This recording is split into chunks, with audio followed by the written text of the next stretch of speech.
timpanometri ya adalah pemeriksaan untuk menilai kondisi di telinga tengah. Kalau kita ingat tadi ya, bahwa alat penerima kita adalah telinga secara keseluruhan, telinga luar, tengah, dan dalam.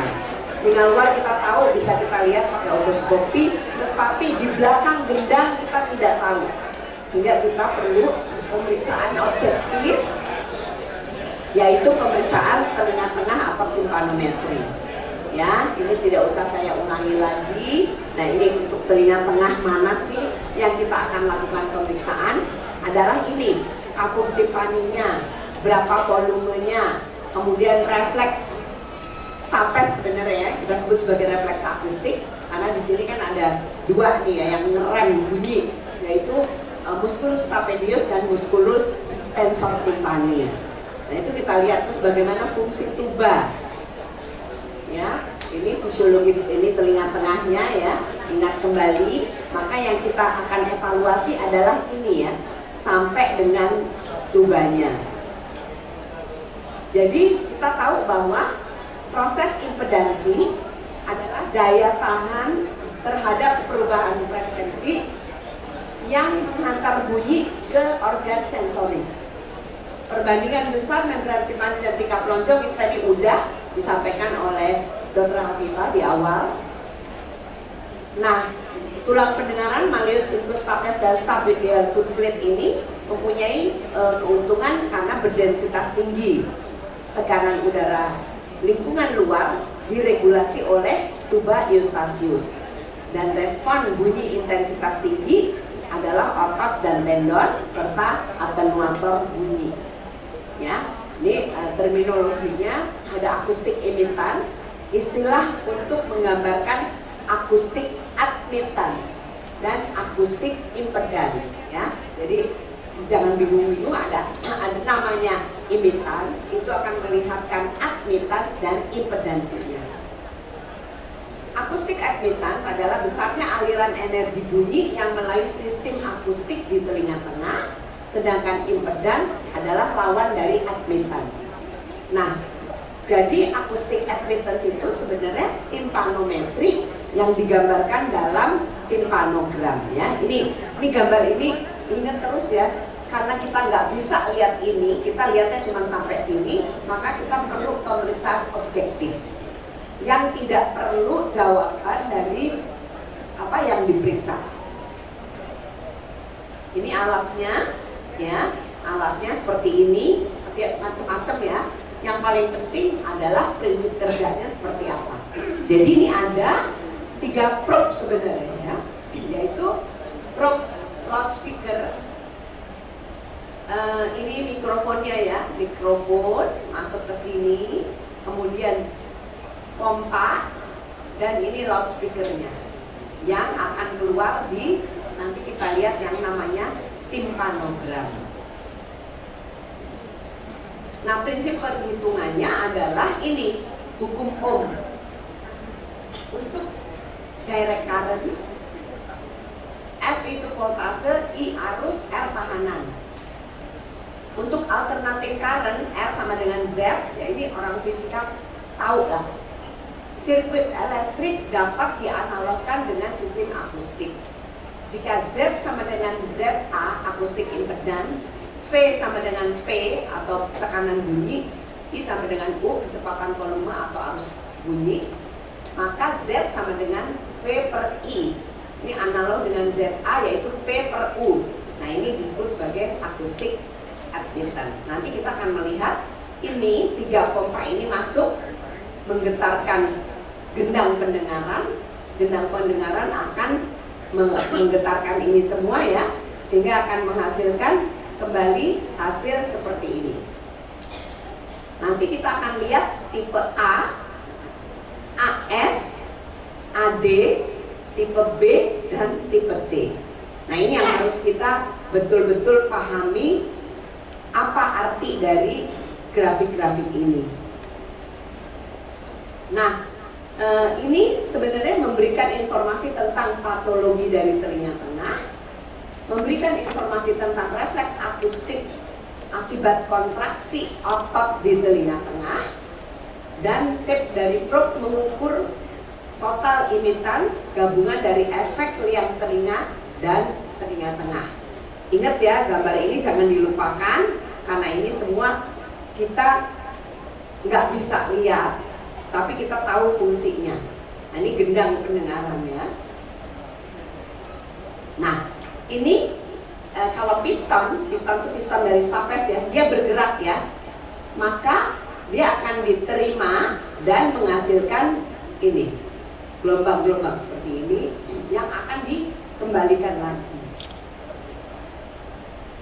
Jadi yang pertama adalah komponen stiffness atau S, volume udara di telinga tengah dan di liang telinga dan telinga tengah, membrana timpani dan tendon dan ligamen tulang. Kemudian komponen massa atau M adalah tulang, pars flaccida membrana timpani dan perilip. Sedangkan komponen L adalah perilip, mukus membran telinga tengah, antromastoid dan kapumastoid, membrana timpani, tendon dan ligamen di telinga tengah. Nah, ini semua yang akan bekerja untuk menghasilkan gelombang kembali yang akan ditampilkan di grafik. Jadi probe ya di outer ear dan middle ear ini ya, dia akan menghasilkan transparan dari akustik eardrum. Anak probe-nya itu akan mendorong ya ini, kemudian dia akan mengembalikan lagi nih, ini kan ke middle ear ya, didorong, maka dia akan garisnya seperti ini, dia akan dikeluarkan lagi melalui probe tersebut ya. Jadi di dalam pemeriksaan akustik at immittance kita akan menilai timpanometri, refleks akustik decay, dan tes fungsi tuba. Nah, teman-teman, yang terjadi adalah karena ketidak mengerti ya, maka yang dinilai ini cuma timpanogram doang, refleksnya nggak ikut. Jadi kalau teman-teman nggak pernah tahu, diem aja, operatornya cuma ngerjain itu. Jadi cuma tahu bentuk-bentuk ini, tapi tidak mengerti tentang refleks. Padahal refleks ini perlu. Kalau refleks tidak muncul, seberapa sih dia pendengarannya? Kita bisa menilai gambaran derajat ya pendengarannya dengan adanya refleks akustik. Jadi jangan lupa, jadi kalau kita ketemu maling nyering, orang yang berbohong, gambaran audiogramnya seperti ini, kita lihat refleksnya. Kalau refleksnya muncul, karena refleks itu akan muncul 70 desibel plus ambang dengarnya ya. Jadi itulah pentingnya. Nah, refleks decay juga penting untuk menilai apa? Kalau kita kecurigaan ada unilateral syndrome atau unilateral hearing loss, kita curiga akan adanya tumor atau apapun di daerah retrokoklear. Kalau terdapat decay ya, maka ini adalah kelelahan. Kita harus curiga. Lanjutkan dengan tes pemeriksaan BERA, misalnya seperti ini. Baru tes fungsi tuba.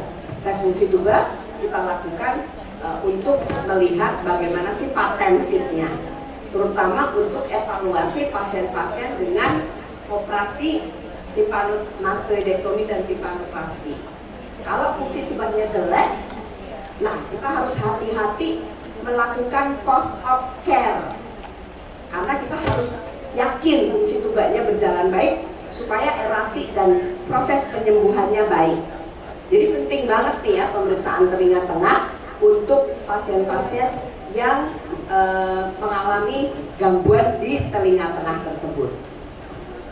Nah, jadi ini ya, timpanometri adalah mengukur akustik admittance telinga dalam dengan berbagai variasi tekanan di liang telinga. Satuannya adalah dekapascal atau DAPA atau mmH2O. Ini relatif terhadap tekanan atmosfer ruangan. 0 DAPA berarti tekanan di liang tengah sama dengan tekanan atmosfer. Itu adalah bagus. Gambarannya adalah tipe A. Ya, berarti ini normal nih, tekanan. Tapi kemudian kita lihat refleksnya. kalau kita mau ngecek berapa ambang dengar yang sebenarnya. Lalu tekanan positif, tes liang telinga, tekanan liang telinga lebih besar dari tekanan atmosfer dan sebaliknya. Maka ini disebutkan di dalam diagram timpanometri yang kita sebut timpanogram. Jadi kalau kita lihat di probe ya, masuk menggetarkan gendang, maka ini akan diterima di sini dan akan dikembalikan, baru digambar oleh timpanogram tersebut. Jadi prinsip pemeriksaannya, probe menuju ke arah membrana timpani. Nah, ketika kesalahan banyak terjadi ketika pemasangan probe, dia bisa ke sana nih probe-nya. Nah, kalau ke sini pasti mentok, nggak bisa. Probe itu betul-betul harus menuju ke gendang pendengaran, harus ya. Nah, pilih frekuensi probe-nya. Ini kalau yang tipe 226 Hz ya, ini sensitif terhadap perubahan stiffness reaktan, kalibrasi nilai admittance dengan ekuivalen volume udara tadi ya. Nah, ini timpanogram ya. Kita lihat, ini adalah tekanan DAPA-nya. Kemudian ini ada nilai main 200, 100, ini 100, 200, 300. Teman-teman, yang banyak terjadi, orang mengeluh, tetapi kita lihat ininya bergeser nih sedikit ke tekanan negatif, misalnya min 56 atau min 66. Menurut kita kan masih normal ya, karena dikatakan di dalam teori kalau dia lebih dari 200 atau 150 baru disebut sebagai tekanan negatif. Tapi jangan begitu membacanya. Orang datang dengan keluhan telinga tersumbat, kita bandingkan kanan dan kirinya, karena kita tidak tahu seberapa sih sebenarnya orang ini normalnya gitu. Nah, ternyata sebelahnya bagus banget, 0 atau 4 atau min 4, tapi sebelahnya lagi min 56 atau 65. Apakah kita masih tetap bilang bahwa oh nggak ada apa-apa? Ada apa-apa, karena satu, anamnesis ada keluhan, kita nggak nemu yang lain, pendengarannya masih bagus, tapi kenapa kok perbedaan yang kita temukan hanya itu? Nah, itu kemungkinan salah satu gangguannya. Jadi kemungkinan fungsi tubanya kan. Nah, jadi kita harus awasi fungsi tubanya. Kita berikan terapi pada fungsi tubanya, kontrol 1 minggu, udah berubah apa enggak tekanannya.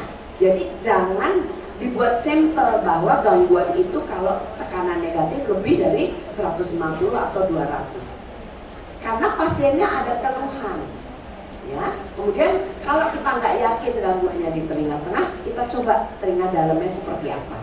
Biasanya kita lihat untuk acoustic emissionnya pasti ada SNR yang berubah.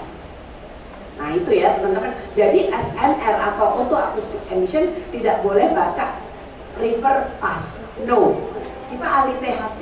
Yang kita lihat dan perhatikan adalah masing-masing frekuensi dari SNR-nya. Ya, itu tipsnya ya. Saya lanjutkan. Nah, ini ya, sebenarnya gini ya, outer dan middle ini tekanannya harus 0. Jadi tekanan di sini sama di sini harus sama. Sehingga gelombang timpanogram itu sinusoid ya, itu normalnya. Ya, jadi kita lihat ya, ini tetap sama, itu harus seperti itu. Kemudian, nah, ini admittance plus 200 sama dengan 1. Artinya acoustic admittance di liang telinga itu 1 dan volume di liang telinga itu 1. Ini sesuai dengan volume timpanometrik yang 226 Hz. Sedangkan admittance total meningkat 0,1 menjadi 1,1 ketika berada di tekanan plus 100. Ya, ini gambarnya jadinya seperti ini. Nah, kemudian admittance meningkat dengan cepat dengan menurunnya tekanan mencapai 1,75 pada 0 DAPA atau tekanan atmosfer. Nah, di sini representasi admittance 1,0 di liang telinga dan 0,75 dari telinga tengah. Sedangkan admittance meningkat sampai puncak 1,85 ini ya pada tekanan liang telinga sebesar min 15 disebut sebagai peak timpanogramnya ini ya, peak compensated static admittance. Jadi kita lihat satu persatu, kemudian menurunkan tekanan di bawah 0, maka admittance turun menjadi 1,2 ya, turun nih menjadi 1,2 pada min 100 DAPA, menurun lagi 1 pada tekanan 200 dan jika tekanan diturunkan menjadi min 300 DAPA, admittance akan menurun menjadi 0,9. Besar tekanan yang digunakan pada timpanometri adalah plus 200 DAPA sampai min 300 sampai sini ya, atau sampai min 400. Tapi kita biasanya jarang ya sampai yang di sini, karena biasanya udah jadi begini, udah mau jadi tipe B. Kalau dia udah makin tinggi negatifnya ya, karena proses gangguan di telinga tengah itu akan terus berjalan. Nah, bagaimana interpretasinya? Nah, ini aplikasinya ya. Jadi teman-teman gak usah ngeliatin teori yang tadi, tapi kita lihat apa yang paling penting. Tipe A, kita semua tahu ini adalah normal dengan ini peaknya seperti ini ya, kemudian volumenya segini. Kemudian AD atau deep ya pada scalp dan flaccid eardrum, ini D, AD. ADD diskontinuitas tulang. Kemudian AS ini terjadi fiksasi. Kita sering bilang oh ini ada otosklerosis. Tipe B ada OME dan tipe C ada gangguan di fungsi tuba. Ini adalah teorinya.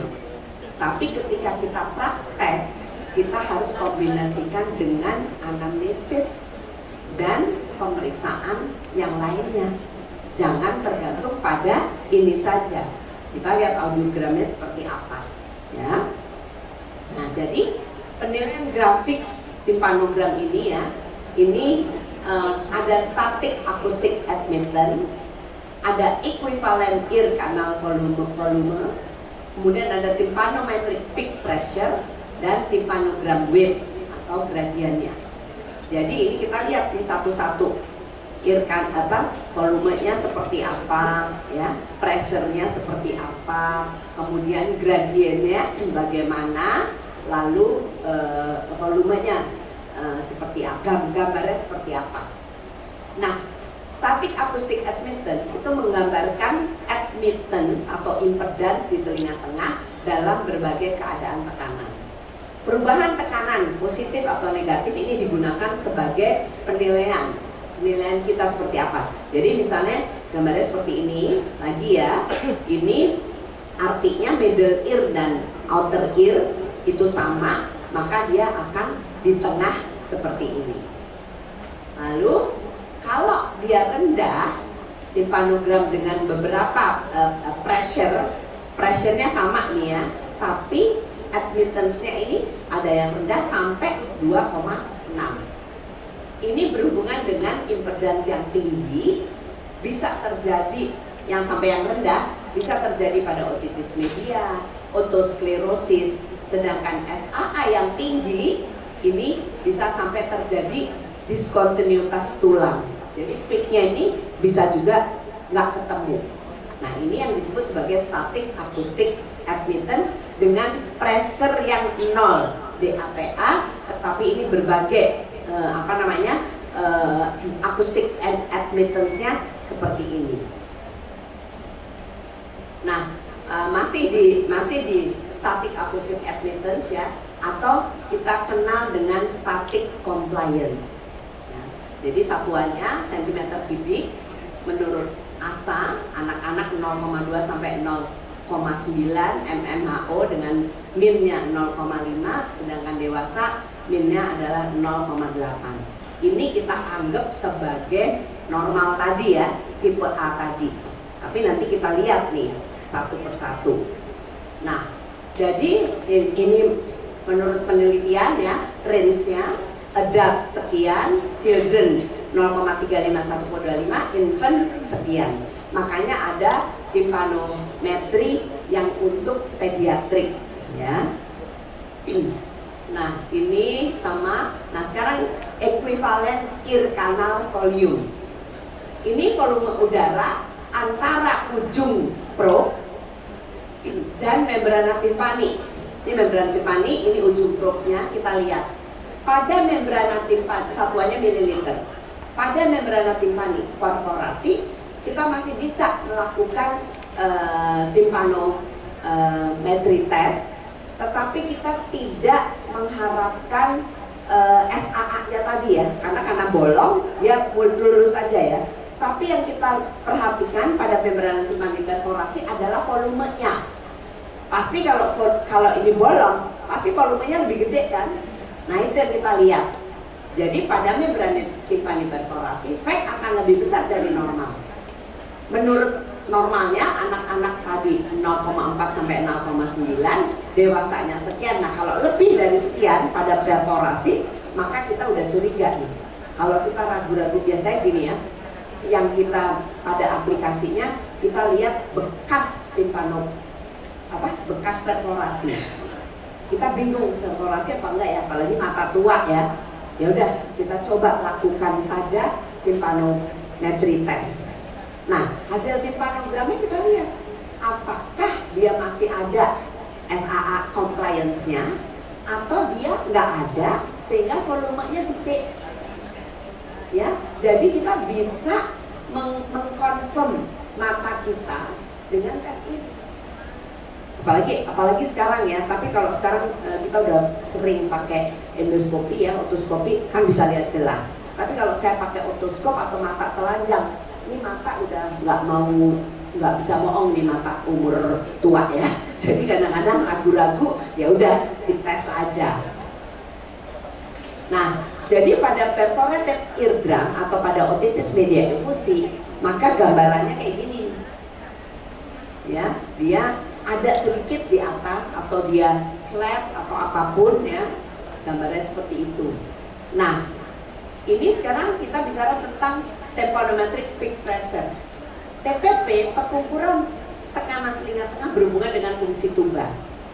Puncak timpanogram atau compliance terjadi bila tekanan di dalam telinga tengah sama di luar.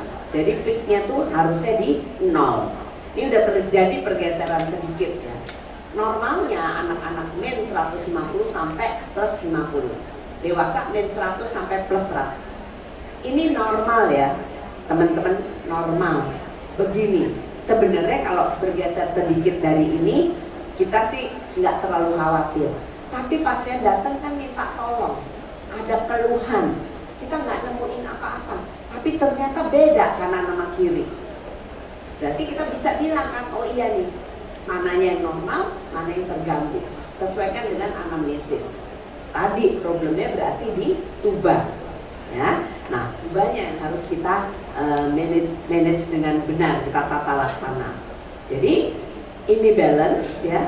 Tapi kalau misalnya negatif pressure berarti imbalance, ini kedorong banget nih sana. Karena ininya sempit tubanya. Ya. Terus abnormal negatif dari TPP biasanya dihubungkan dengan gangguan fungsi tuba atau pada otitis media efusi. Di sini cut off-nya sebenarnya min 100, tapi kita sering menjumpai di bawah 50, min 50, min 40 sudah menimbulkan gangguan karena sebelahnya sangat normal banget. Itu sudah perbedaan. Ya, positif TPP atau otitis pada otitis media akut atau nangis atau dia selalu gini, selalu meniup, jadi dia terjadi positif pressure. Itu juga tidak enak sebenarnya ya, jadi itu problemnya juga di tuba. Nah, sekarang tympanogram width adalah lebar garis aksis pressure ya, yang ditentukan pada titik setengah YTM atau nih, lihat gambarnya nih, titik ini nih yang kita lihat. Jadi tympanogram width-nya itu sebenarnya segini nih, ini TW-nya ya. Ini ear canal pressure, ini seperti ini. Ini sensitif untuk menentukan ada nggak efusi pada anak. Jadi diagnosis efusi di telinga tengah ini biasanya terjadi lebih dari 275 DAPA. Nah ini kita lihat nih dengan bantuan timpanogram width-nya seperti ini. Tapi kita bisa lihat seperti tadi yang saya sampaikan, perbedaan sedikit saja bahwa dia ini terjadi pergeseran dari 0, kita harus curiga. Walaupun dia masih jauh maksudnya lebih baik daripada yang tadi cut off point-nya. Ya, jadi ini ya, ini di titik 0 bagus SAA-nya ya. Kemudian pressure-nya bagus, SAA-nya masih oke, di atas 1,8, width-nya 80 DAPA ya, karena dia antara min 40 dan sekian, maka ini tympanometric width-nya 50% dari peak static admittance ya. Jadi itu ini masih kita bilang normalnya ya. Sekarang gradien ditentukan dari perbandingan compliance pada saat di puncak dan SAA pada 50% dari DAPA-nya ya di kedua sisi. Maka ini gradiennya kalau kurang dari 0,2 menurut Bluestone ini sudah kita katakan ada otitis media efusi ya, karena otitis media efusi itu nggak semuanya flat karena tergantung jumlah efusinya di dalam telinga tengah. Jadi kita harus hati-hati dengan berdasarkan anamnesis. Jadi semua penelitian menurut para peneliti ini ya dengan range usia dan range dari FAC, YTM atau SAA dan TW. Nah, ini adalah timpanogram paradise di mana normal bisa begini, bisa begini, bisa begini tapi normal. Padahal kalau kita lihat ini kan ada dislokasi harusnya ya. Tapi kita lihat kenapa kok ini dibilang normal. Ya, kita harus lihat anamnesisnya, kemudian lihat keluhannya. Kalau tidak keluhan, ini adalah variasi dari normal. Sedangkan dengan high negative pressure bisa seperti ini, masih ada peaknya, bisa begini, bisa seperti ini, bisa begini, macam-macam. Jadi kita nggak usah bingung dengan hasil timpanogram yang kita terima, karena itu adalah objektif. Tetapi yang harus penting kita koordinasikan adalah bagaimana anamnesisnya, bagaimana keluhannya, dan bagaimana klinisnya. Hidung harus dilihat, konka harus dilihat, bagaimana. Kalau kita punya endoskopi, kita lihat tubanya seperti apa. Ya, 3 menit lagi. Ya, terima kasih. Jadi ini cepat ya, ini gambarnya masih transisional, masih bingung. Ini ada efusi juga seperti ini, terus ini ada positive pressure. Mudah-mudahan cepat ya. Ini algoritma menurunkan tekin. Dulu kalau saya melakukan penelitian ini Dr. Susiana Tamin ya, di semua SD Al-Azhar dilihat kelompoknya seperti apa. Maka kita lihat di sini, kalau tipe timpanogramnya begini, antara tadi ya, kantekin berapa, kantekin berapa, kita kelompokkan. Kelompok 1 itu OME-nya digabungkan dengan otoskopik. Ini adalah yang negatif, OME negatif, dan ini kelompok yang OME positif. Oke, nah ini timpanogram 678 Hz ya. Dia high frequency timpanometri, memakai frekuensi 678 atau 660. Timpanogram terdiri dari susceptance dan conductance yang dinilai bentuk dan konfigurasi timpanogram. Ada 4 tipe normal, yaitu kurang dari 75 dan kurang dari 100. Timpanogram G lebih sempit dari B. Ini kok belum, saya terus aja ya karena kita belum sampai ke refleks akustik. Nih, ini abnormal timpanogram ya, macam-macam seperti ini, nggak usah kaget, kita sesuaikan dengan anamnesisnya. Nah sekarang ini syarat adanya refleks akustik. Ambang dengar telinga yang diberi stimulus bunyi 60-70 desibel, baru dia keluar refleksnya. kondisi liang telinganya dengan probe yang baik, lengkung refleks akustik baik, stapes, musculus stapedius, dan nervus stapedius harus normal. Baru ini bisa keluar refleks akustiknya. Nah,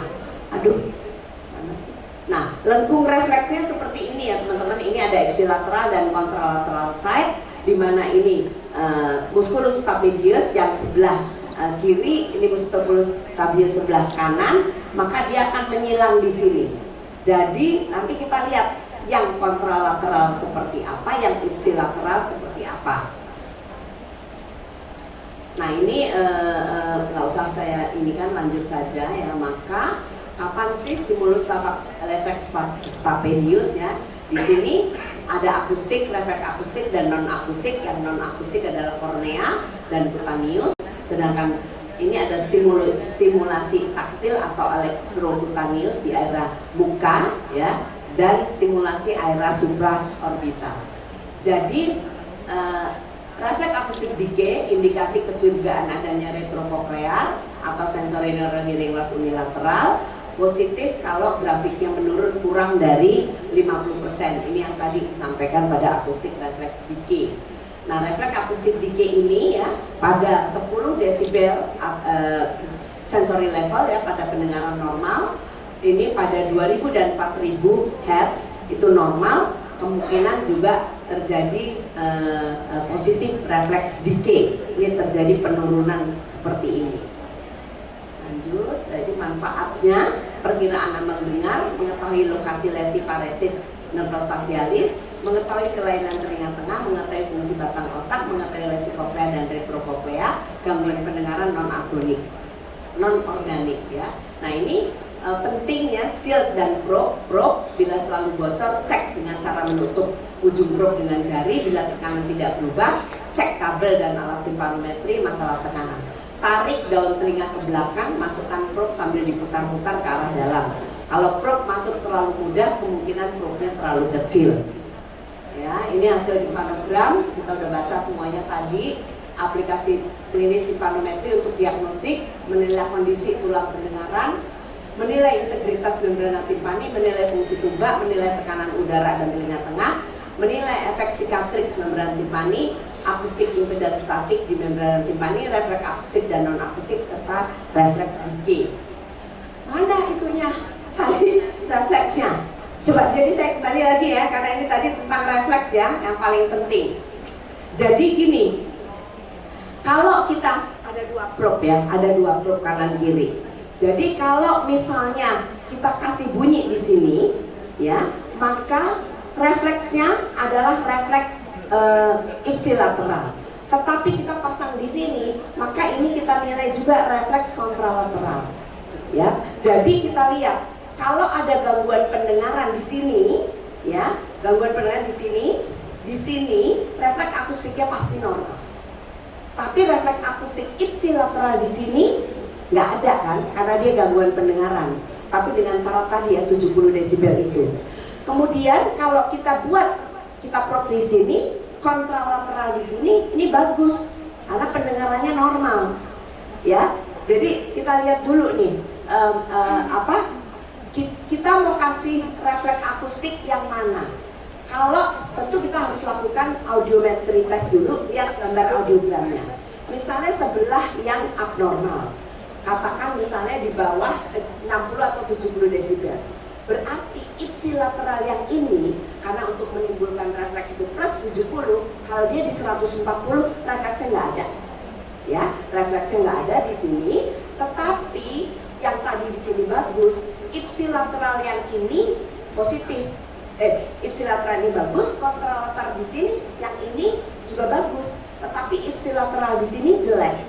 Kalau kita periksa di sini, karena ini bagus, ipsilateralnya bagus, kontralateralnya jelek karena tadi ininya nggak denger.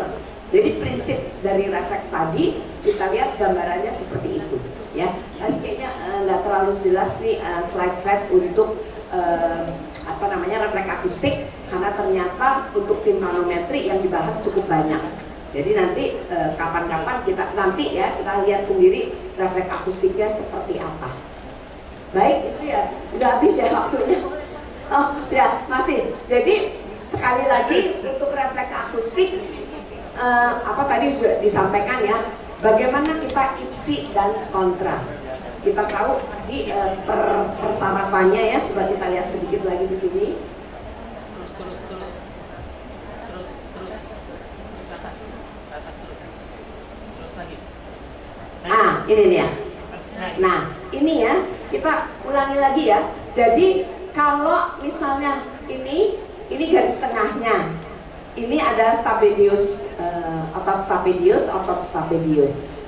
Jadi kalau misalnya kita pendengarannya katakan misalnya jelek di sebelah sini ya, jelek di sebelah sini, ini bagus.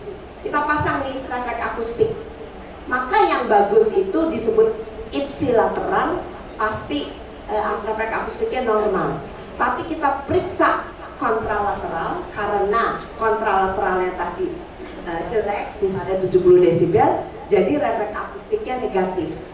Jadi kalau periksa di sini, ipsi ini bagus, kontraknya jelek.